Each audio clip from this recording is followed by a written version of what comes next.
네, 복잡한 환경에서 다들 고생 많습니다. 미국과 이란이 2주간 휴전에 합의하면서 아쿠아일로로 치닫던 중동 전황이 새 국면을 맞이하고 있습니다.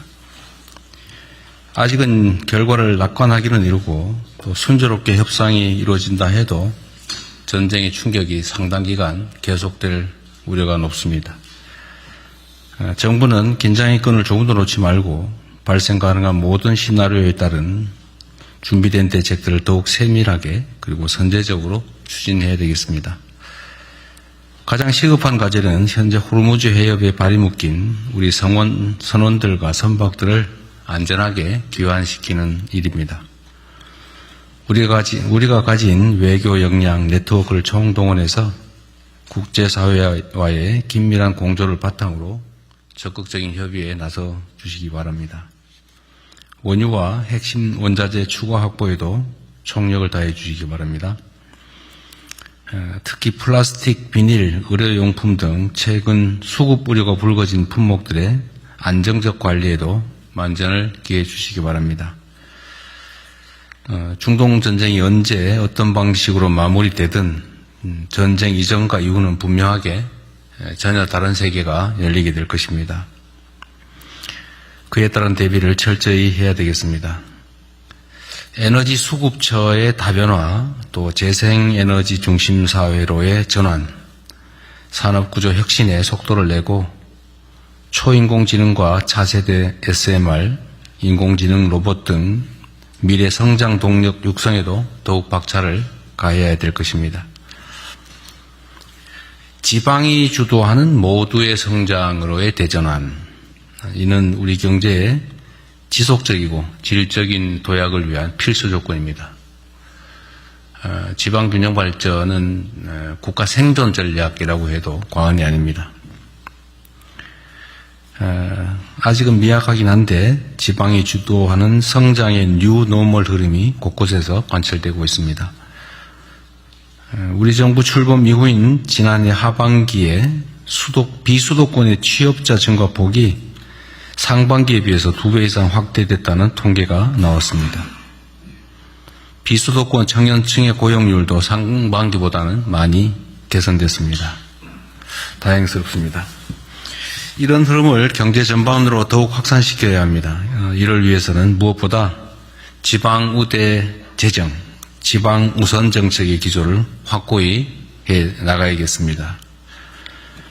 현대차의 새만금 투자 같은 대규모 지방 투자 프로젝트를 지속할 뿐만 아니라 중장기 재정 전략에 있어서도 지방 우대 원칙을 견조하게 이어나가야 되겠습니다. 대한민국의 더 나은 내일은 지방에서 시작된다라는 자세로 지방 주도 성장의 토대를 더욱 단단하게 구축해 나가야겠습니다.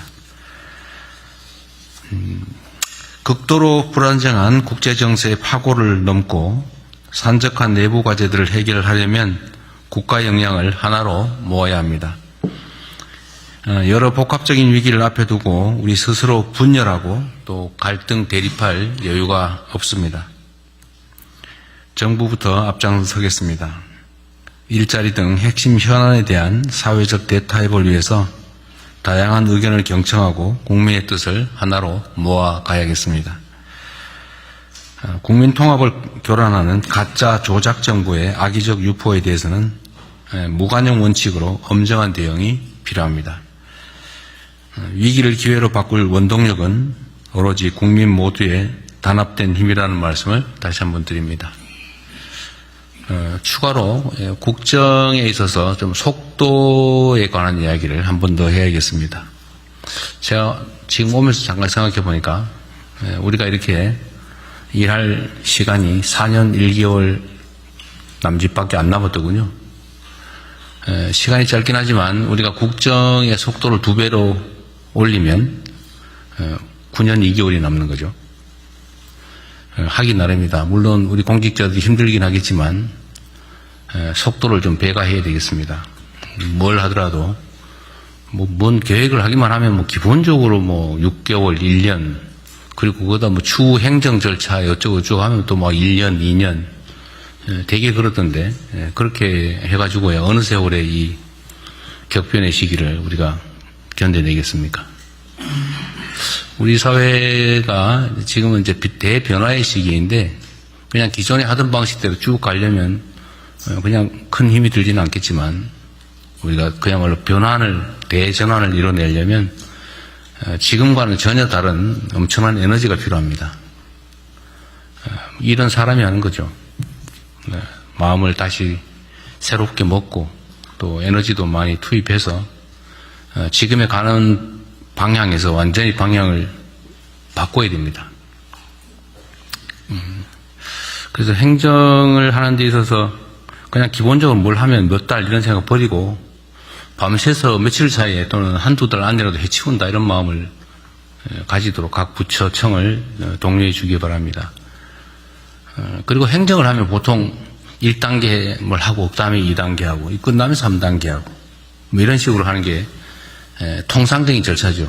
뭐 평소에는 당연하겠죠.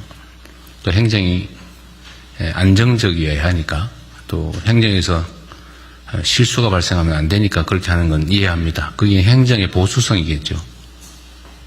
그런데 지금은 그렇게 할 여유가 있는 시기가 아닙니다.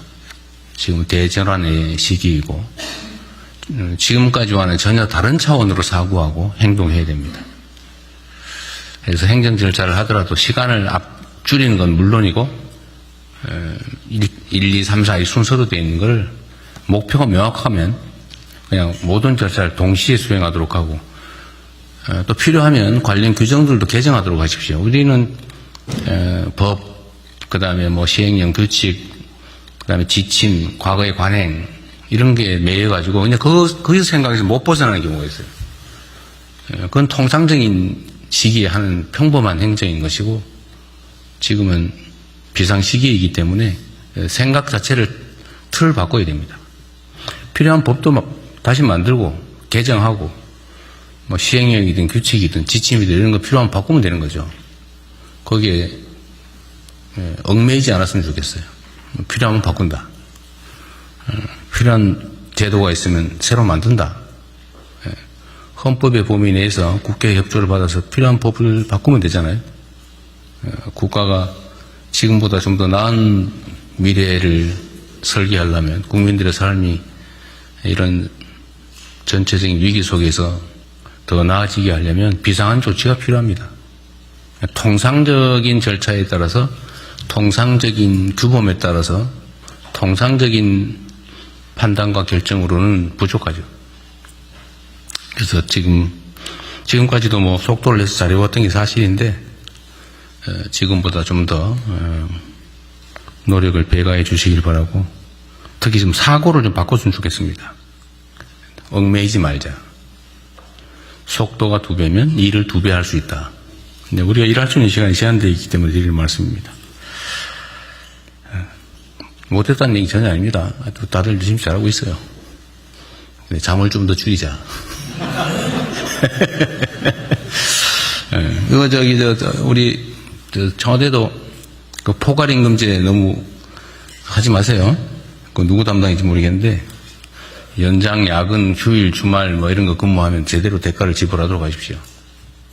그리고 말이에요. 우리 정책직장 공무원들 그런 거 있죠. 월 최고 한도라는 게 있죠. 초과 근무 한도가 있죠. 그게 물론 이제 초과 근무할 필요가 없는 사람들이 쓸데없이 초과 근무할 경우를 대비해가지고 만들어 놓은 거잖아요. 그래서 그건 마치 이제 당연히 그 시간을 채워서 그 보상을 해주는 걸로 알고 있더라고요, 되게. 그러니까 꼭 야근 안 해도 되는 사람, 주말 근무 안 해도 되는 사람들 그 시간만큼은 또 하는 경향이 없지 않아요? 각 부처들이 대체적으로 그렇죠. 그 문화도 좀 바꿔야 되겠어요. 서로 믿어주고 진짜 필요한 사람은 더 일하게 하고 대신 관리 감독을 잘하면 되지 그걸 제한을 해놓고 쓸데없이 안 해도 될 사람이 그 시간 다 초과 근무하고 해야 될 사람은 그 이상 하면서도 그 인정도 못 받고 그거 이상한 것 같아요. 그건 개선책을 좀 만들어 보시면 좋겠습니다. 예, 인사혁신자하고 예, 네. 말을 하겠습니다. 네.